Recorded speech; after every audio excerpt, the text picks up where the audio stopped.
News 18 India। तो उधर मोदी सरकार श्वेत पत्र लाने की तैयारी कर रही है और कांग्रेस सांसद मोदी सरकार के श्वेत पत्र लाने के खिलाफ विरोध कर रही है। कांग्रेस सांसद जब संसद भवन पहुंचे तो उन्होंने काले कपड़े पहन रखे थे। कांग्रेस के साथ साथ डीएमके के सांसद भी काले कपड़े में ही संसद भवन पहुंचे। ये तस्वीरें आप देखिए तो एक तरफ विपक्ष पर प्रहार करने के लिए इस बार केंद्र सरकार श्वेत पत्र लाने जा रही है, तो वहीं विपक्ष यानी मुख्य तौर पर कांग्रेस और यहाँ पर डीएमके के भी लोग दिखाई दे रहे हैं, जो कि संसद भवन में जब पहुंचे, वहां परिसर के अंदर जब दाखिल हुए तो काले कपड़े में दाखिल हुए। इन्होंने श्वेत पत्र का विरोध कुछ इस तरीके से दर्ज कराया है। और इस वक्त बड़ी खबर आपको बता दें, संसद में प्रधानमंत्री नरेंद्र मोदी बड़ी बैठक कर रहे हैं। ये बड़ी जानकारी सामने आ रही है। प्रधानमंत्री की तरफ से इस वक्त एक अहम बैठक हो रही है। न्यूज 18 इंडिया पर यह बड़ी खबर आपको बता दें, तमाम वरिष्ठ मंत्रियों के साथ प्रधानमंत्री की यह बैठक और आज दोपहर बाद श्वेत पत्र मोदी सरकार ला सकती है। और संसद में जो इस वक्त बड़ी बैठक चल रही है, शायद ये इसी को लेकर हो सकती है और भी अहम बातों पर यहाँ पर चर्चा हो रही होगी, क्योंकि इसमें तमाम वरिष्ठ मंत्री जो है वो मौजूद हैं।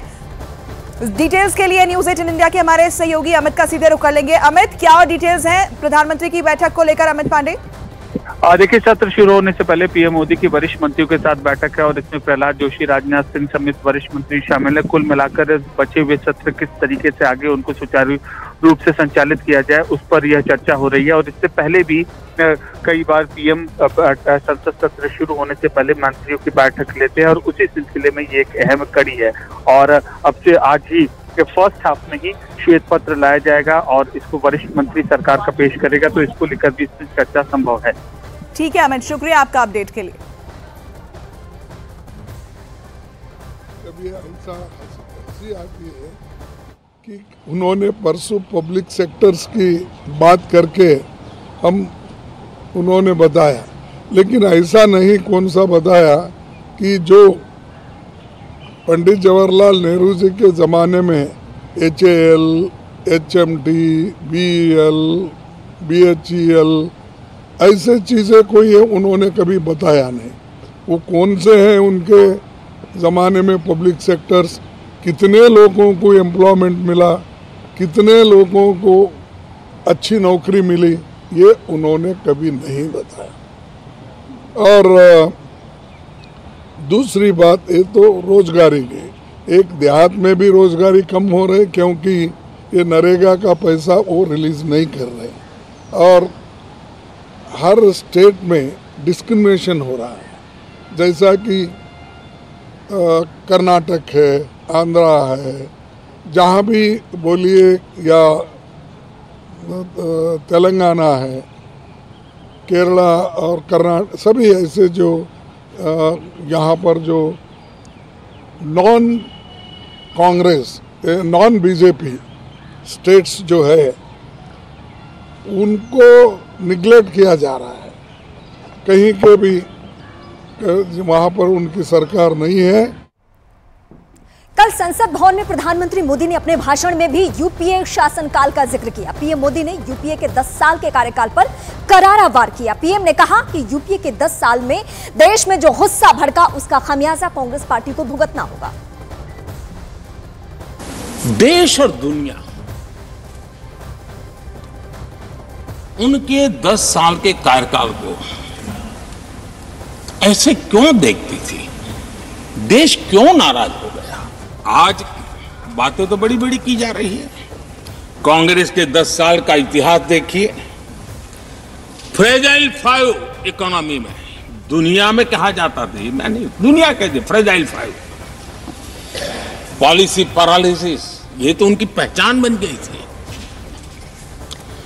और हमारे 10 वर्ष टॉप 5 इकोनॉमी वाले। कुछ हम किसी को बुरा नहीं कहते, हमें क्यों कहना चाहिए? जब उन्हीं को लोगों ने बहुत कुछ कहा हो तो मुझे क्या कहने की जरूरत है? ये कोटेशन है। सदस्यगण जानते हैं कि हमारी ग्रोथ धीमी हो गई है और फिस्कल डेफिसिट बढ़ गया है। महंगाई दर बीते 2 वर्षों से लगातार बढ़ रही है। करंट अकाउंट डेफिसिट हमारी उम्मीदों से कहीं अधिक हो चुका है। ये कोट मैंने पढ़ा, ये किसी भाजपा के नेता का कोट नहीं है, नहीं ये कोट मेरा है। आदरणीय सभापति जी, यूपीए सरकार के 10 साल पर तत्कालीन प्रधानमंत्री आदरणीय पीएम के रूप में रहे श्रीमान मनमोहन सिंह जी ने कहा, मोदी सरकार कांग्रेस शासन के खिलाफ श्वेत पत्र लाने जा रही है, तो इसके जवाब में कांग्रेस ने ब्लैक पेपर लाने का ऐलान किया है। 2024 से पहले पत्रों को लेकर दोनों पार्टियों के बीच कैसे संग्राम छिड़ा है, ये आपको दिखाते हैं। महंगाई चरम सीमा पे थी, 10% पार कर दी गई थी और रुपए का एक संकट चल रहा था, एक बैलेंस ऑफ पेमेंट्स क्राइसिस चल रहा था। हम लोगों के बैंकिंग सिस्टम में जो स्थिति थी उसके कारण 10% एनपीए थे और बहुत ही बुरी हालत थी। ये सब जो जर्जर अर्थव्यवस्था थी, इसको हम लोगों को सुधार करना पड़ा। सब जो गड्ढे हम लोगों को मिले, वो गड्ढे हम लोगों को भरने पड़े। चुनाव के समय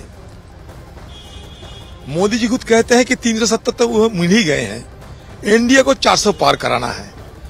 फिर भी कांग्रेस से क्यों डरते हैं पता नहीं। ये कांग्रेस फोबिया इनको पीछे भाग रहे हैं, कांग्रेस की भूत देख रहे हैं। वो सोच रहे हैं कि जो भी करे, जो भी बोले, पता नहीं क्या होने वाला है।